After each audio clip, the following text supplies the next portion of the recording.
ridiculous. Welcome to my interview. Morty. Hello everyone.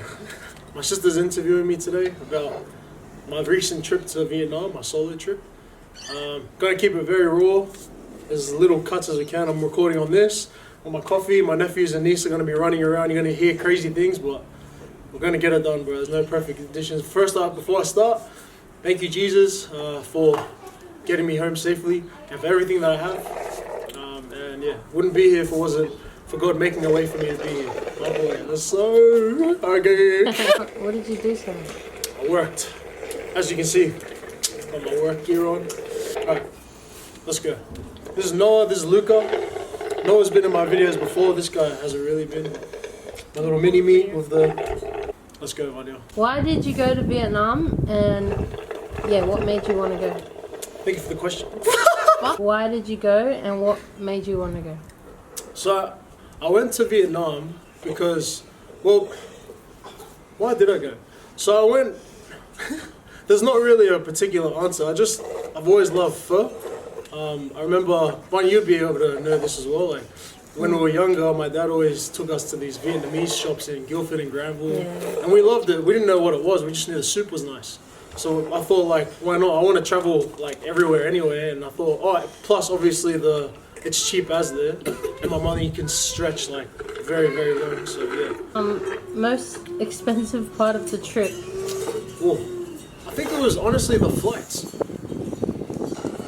Yeah, the flight accommodations were expensive, but no, the flights were more, but it was cheap in saying that. It was cheap, it was only about $800, $900. And I used Pay Later Travel, which I don't know if anyone really knows about Pay Later Travel, but you can. It's almost like Afterpay for your flights. What was that? Don't. Thank you. It's like Afterpay for your flights, but you don't pay it after you go. Like, pretty sure you pay for it before you go. Well, that's how I did it. But, yeah. I paid for the flights in advance before I left, and that's the only way I could have done it. Because, as you know, I was tight on money this year. So, yeah, I'd say the flights. The Pay Later Travel saved my ass. That's so good. Yeah. I wouldn't have been able to go if it wasn't for that. Why did you keep saying the trip almost didn't happen? Oh, yeah, just so much stuff happened, like, in our family, financially, like, just so much stuff happened that needed money. Trips, birthdays. Well, I think for me this year, I wanted to make sure my whole family had good birthdays, like all of us, not just one person. So I had money saved, and then I'd spend it on something, which is a good thing. I love that. But yeah, just a lot of things happened this year. We unfortunately had like should I say that? What? Like Auntie's thing? Yeah. Oh yeah. Family member. We unfortunately had like a family matter. Someone passed away in our family, and yeah, that was. I wasn't gonna go miss that, and I'd been saving up the whole year for it, and then yeah, something happened. So just a lot of things happened pretty much this year. It almost didn't happen, I swear. A day before, I was still thinking I wasn't gonna go because I almost didn't get my visa. Almost missed my. I didn't realize I'd been to Bali before, and you can just get a visa on arrival. But in Vietnam, you can't do that. You got to get one in advance. So I didn't do that, and I called up. I don't know what happened. I just thought of it a day before. Like while I was out shopping, getting all my like little. What do you call it? Toothpaste and stuff? Yeah, the mini... Yeah, the mini stuff for the travel. And then, for some reason, I just freaking had this thought, like, maybe you should check this visa thing out. And then, I did. And then I ended up calling the Vietnamese consulate, and they told me to come in ASAP, or I wouldn't be able to go the next day. So... And I would have been burning, bro, because I told everyone. At what time did you call them? The day before? Day before, yeah. Yeah, but what time? Like 12 p.m. And what time they closed? Yeah, 5. So I rang them up and I was like, I don't have a visa, I'm leaving tomorrow. She just said, you need to come like now. Now. Yeah, don't even just come straight here. And I went there, I couldn't find it. I got it on the GoPro as well, because I had the GoPro, and I was like going through this maze of a mall, and then I finally find it. And the lady was rude as to me at first, bro. What? I don't know what it is. Bro, I'll talk about this more because later. she wanted to go home. No, there was the reception lady, bro. I get in there, she just goes, do you have an appointment? I was like, no, but I was told, do you have an appointment? She said that, bro, yeah. I was like, oh, no, I don't have one, but... And then she's like, well, sit down and wait. Yeah, I was full like, what the heck? She's obviously had a bad day. Yeah. No, but I looked at reviews and stuff, and everyone was saying the same. Anyway, thank you for giving me my visa, angry lady. I love you. And if that wasn't the case, I would have been burning, bro, because I wouldn't have gone. Thank God, bro. Like, I wouldn't have gone. And then I would have been like, backtracking my steps, saying to everyone, "Oh, I couldn't go. I would have been so cut, man." But yeah, thank God, man. Oh. What was your favorite street food? Oh, I already know. It was buncha. Buncha. What's that? Buncha. It's like pho, but it's not. So the noodles, they're still rice noodles, but they're very thin. Yeah. And you dip it. I'm a professional at it now because if you've seen the reel that I put up, probably put on after. But I don't know what the name was. I don't know how to eat it. So the go with buncha, you're meant to put. The go with buncha, they serve it to you a pot of like broth with meat in it, and then they give you noodles and they give you like other little things. And you're meant to put a little bit in. Eat it, a little bit in, like some noodles, eat. Oh. Ding. But I put my whole Soak thing. the whole thing in. Yeah, I put my whole noodles in. I was like, "Excuse me, what's this called?" She goes, "You just put a little bit in." Like, Did the noodles go fast? yeah, no, it just goes soggy, and it's like it's nice and heat. I can't explain it, bro, because it's not a very hot broth. It's cold broth, yeah. But when What's your favorite? Yeah, my favorite, yeah, 100%. It tastes so nice, bro, and we'll try and get it here. Yeah. I'll show you guys. But I it's so nice. I really want to try egg coffee. Yeah, egg coffee, man. Oh yeah. Well, are we talking about food, coffee, anything like? Anything. Well, my favorite drink would be egg coffee in terms of Vietnamese coffee. There was Vietnamese coffee, egg coffee, salt coffee, and normal black coffee. Yeah. But their coffee is very strong if you don't have sugar. So I find a lot of their drinks are sweet, very sweet. Yeah. Yo, I would love Salt coffee is like salted caramel frappe. Egg coffee is just like, I don't know, like a vanilla frappe maybe. Maybe I'm wrong. Or sweet frappe, just a sweet frappe. And then their coffee is just very bitter and strong. It comes in this like weird, it's different. It's just different. It has a lighter under, a candle, and it's heating the little teapot thing up. Yeah, it's crazy. Yeah. I had it in supper the first time and I was looking at it like, ooh. Do they do that sticky rice mango thing there? Nah, I seen Spaniard eat that, but Yeah, that looks oh my nice. gosh, I want to try. Yeah, I don't know what it is, but I just tell I'd like it. Like, I legit want to go around now. Yeah. There's one in Sydney. We'll go. Yeah, we'll go. Yeah. Next video. Next vid. The next vlog. Sorry, just to reiterate, buncha is my favorite food, street food, and the way I seen it, I just walked around Hanoi, and I just seen, this is the first sort of street food I had as well.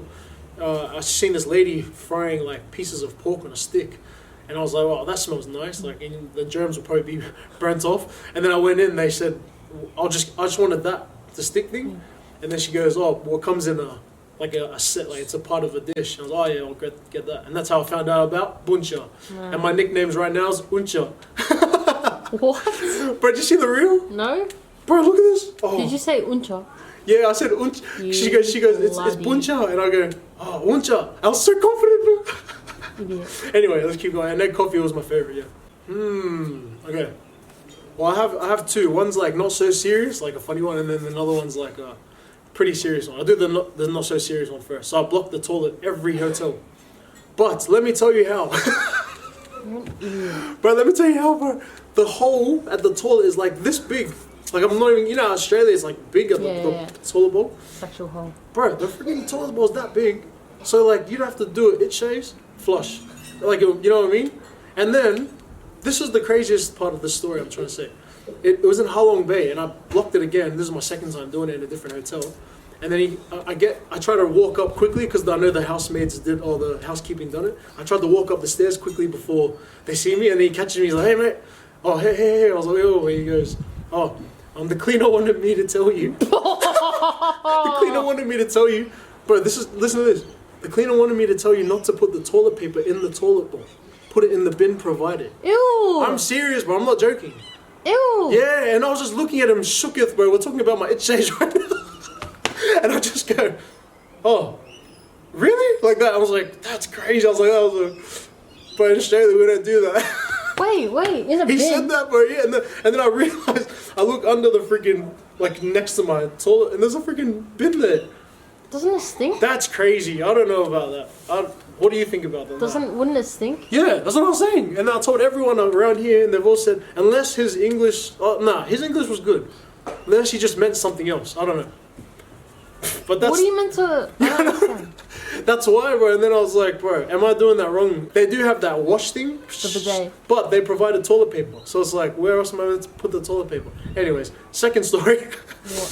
Second serious story was when I went to the Ben 10 markets to get all the stuff. But I walked in one time, I think it was the second day. Bro, they were full grabbing me and stuff, like getting angry at me because I told one of them to calm down. I was like, "Bro, calm down. Like, I'm just looking." apparently you're not meant to, like, they didn't want you to just look. They want you to, if you're gonna stop, buy.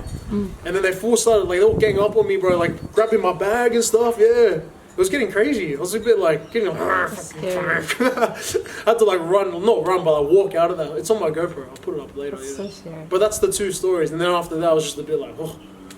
But then I went past them later and had all the stuff that I bought from someone that didn't be an idiot to me. And I was like, look, you missed out on your freaking business. Shame. How was your diet and training on a budget? My eating in Vietnam on a budget, it was a buffet breakfast in the morning. And I ate as much as I could. Heaps, bro, yeah, like 3, 4, even 5 plates sometimes. It was crazy. Like 6 coffees, I'd pump it. First day I'd go in there would be like a set amount of food. Next day they always brought out more. Cause but that saved me the big breakfast because like if I didn't have that, I would have had to pay for more food on the go sort of thing. And then it would just been like, yeah, I wouldn't have been able to do it.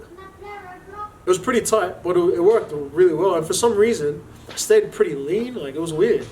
Very weird, actually. Because you're very active. Yeah, I was sweating it out on the daytime. And it's hot. Yeah. What were the people like? Ooh. People in Vietnam are so nice, man. Some of them, they were just like, obviously you get that 1 or 2 people that are just a bit rude and stuff. I was saying before, even those people in the Ben 10 markets, like, bro, they're going through shit that we don't go through. You know what I mean? Every day, like, they're living in a total different circumstances to us in Australia. So like, if they're a bit rude and stuff, I'm not gonna go out of my way to F you, bro. Yeah. But everyone was nice, bro. Like, and you also don't want to get locked up. Yeah. I don't want to get locked up and have a fight and get too freaking angry. What was your first experience, like, living life legit by yourself without anybody? Yeah. How was that? I didn't know what to expect, if I'm being honest. I remember the first night, the morning that I got dropped off at the train to go to the airport. I knew, like, I was so excited, but inside I was like, bro, what is going on, bro? Like, what am I putting myself into? What am I getting myself into? Because I knew, like, it was all on me. And if something goes wrong, I'm going to have to sort it out.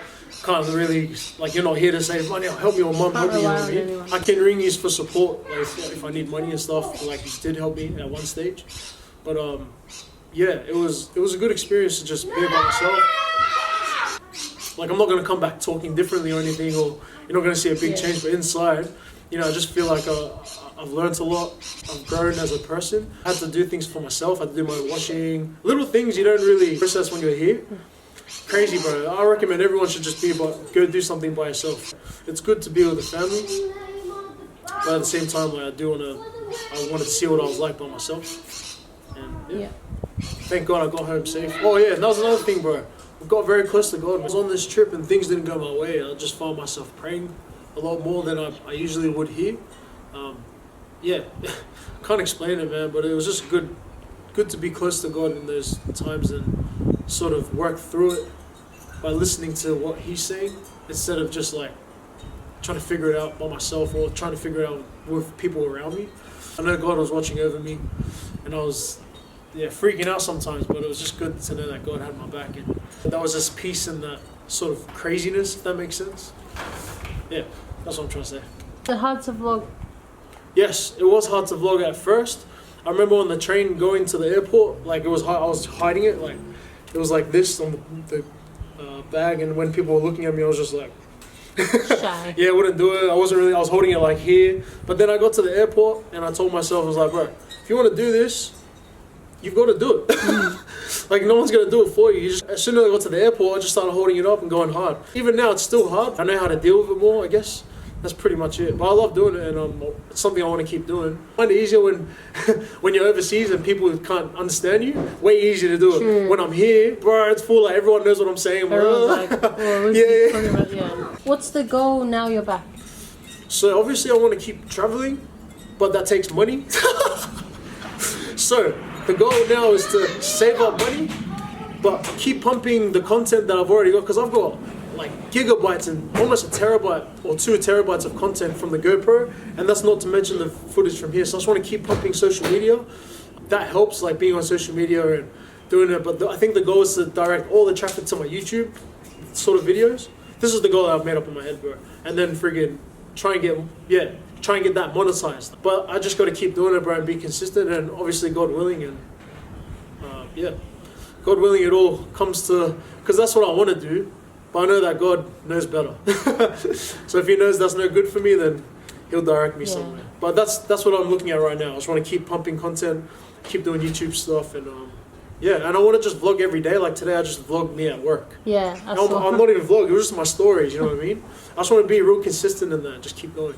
Then hopefully we're traveling the world one day and doing crazy stuff. Anyway. Do you ever take on a sponsor for your videos? Oh, this is a good one because I think like it helps.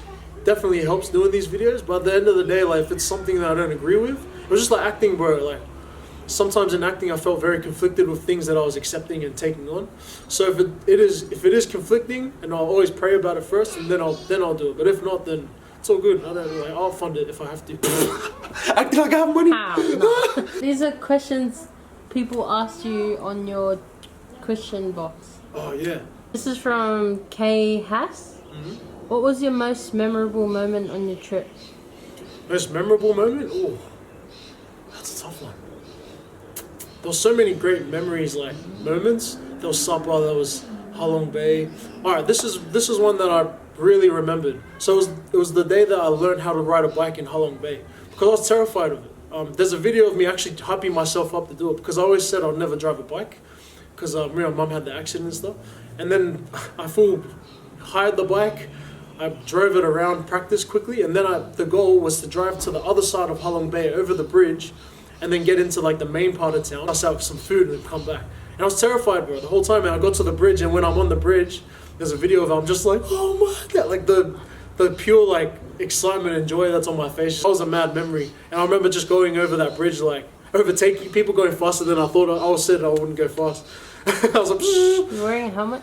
yeah, I was wearing a helmet, yeah. And then I went to the other side. As soon as I get there, it was like a movie, bro. I see the guy, he has chicken. It's a reel on my Insta. And he's just making his chicken. I was like, oh, I'm so hungry, I'm gonna get that. Boom, pump chicken. Just a good day, you know what I mean? But that was a cool memory, yeah. That was really Okay, cool. another question from the same person. Yeah. Would you go back to Vietnam, and if you would you do anything differently? 100% I'd go. I want to go back to Vietnam. I missed Ninh Binh. That's the only thing I really missed. And the Cu Chi tunnel. So that's the only two things I'll do. And that was purely because of the budget. I couldn't afford it. So I couldn't do Ninh Binh in Hanoi, and then in Ho Chi Minh City I'd go and do the Cu Chi tunnels, which is like the tunnels they used in World War... Oh no, it wasn't World War, just the Vietnam War. Speaking about budgets, Yeah. how much did you save for your trip, and what was your budget? After flights, after accommodation and everything, see, I thought I had $1,000 to spend. 1,200, but it was less than that because I was paying for my accommodations when I was in Vietnam. So it was only like 700 and something, which is nuts. You know, it is cheap over there, but $6 a day, which is 100,000 dong. And that's why I said the buffet breakfast sort of saved me. A very low budget. Usually the best sort of budget over there is like maybe $12 a day because you can get a lot more. But I did, like, it's funny when you have that amount of money and you need to just go and look for it, you usually find it. I found all the street food was the way to go because it was cheaper. Yeah. So pretty crazy budget, man. But I was blessed, like I said, to have my family as well, because I knew like if something went wrong, which at one point it did, I had ATM fees, which totally caught me off guard. It was like $200. I don't recommend anyone to travel without that like sort of, what do you call it? Backup sort of account. Just to have a couple of thousand in like there. an emergency fund. Yeah. But people were saying you should have that, and I was like, how much do you reckon? Like $300? And they're like thousands. I was like, oh. Proof that you can travel. You can, yeah, you can. And it's you got to budget it out, and it depends on how you like to live. I could have downsized my hotels and stuff, but I sort of wanted that space. I don't want to do hostels, especially after a big ass day. Well, my itineraries, bro, you're out all day and then coming back home. You just want that space to leave everything there. I don't want to worry about people walking up and down. Then I have a question. Yeah, go. What was the best part about traveling by yourself and not in a group? There was a couple of things. So you can go at your own pace. You don't have to wait for anyone. You don't have to worry about how everyone's feeling or what everyone's doing. That was the thing I loved about it, bro. Because you know me, I love just boom, boom, boom, pumping things. And I was able to do that. And I wouldn't have been able to do it if I traveled with anyone. I'm telling you right now, some days we'll like leave at 5 a.m. and then come home like at 8 p.m. at night, which is the whole day. If I was with people, it wouldn't have been able to happen. You know what I mean? And another thing, it does get lonely. Like there's pros and cons to traveling by yourself, but I find like the pros outweigh the cons so much more. That was the thing when I left. I knew like it would be good to travel by myself, connect closer to God. And when I'm there, it's just content, training, food. Like it was just things I want to do. You want to do, yeah. That's another reason it looked like it wasn't going to happen, bro. because I was drinking and doing so many drugs at the start of the year. I don't even know why. It just started at Christmas party this, Christmas party that, and then it just kept going, bro. And it just built up to this one time where I was out for a whole weekend, bro. Missed work on Monday, and I was pretty down and out. Like, I've been there before, but this time just felt so different, bro. And I went to work the next day, missed the work, and then went to work there. I was just crying, bro. I was just praying. I was like, man, what am I doing? Yeah. And it was sad at the same time because I knew I wanted to do all this stuff, like travel. It was something I had to sort of give up and pray a lot about. And that's why another reason I said I wasn't sure if it was going to happen, bro, because I wasn't sure if I could stop drinking and doing drugs.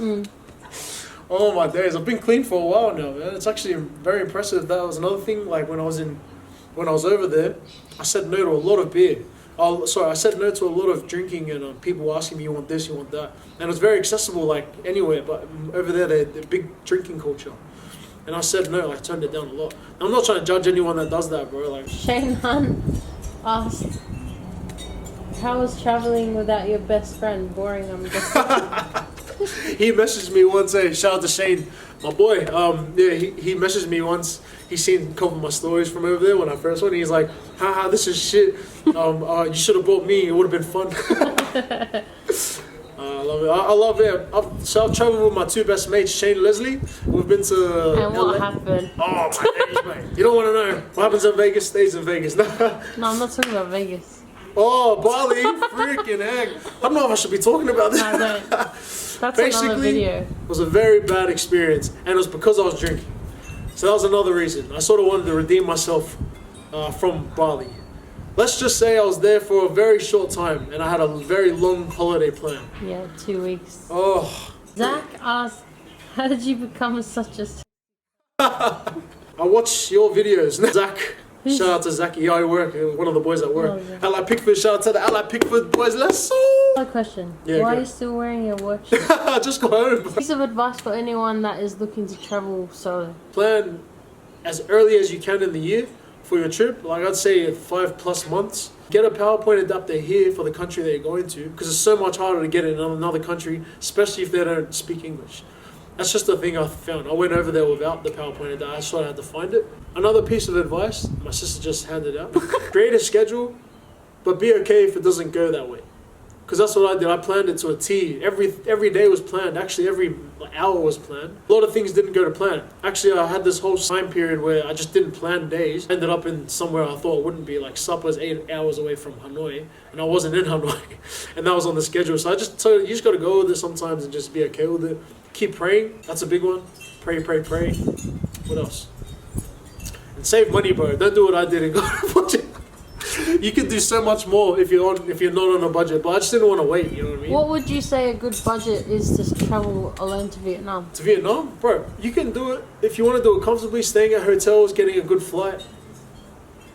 I'm including everything: flight, accommodation, and money. My spending money.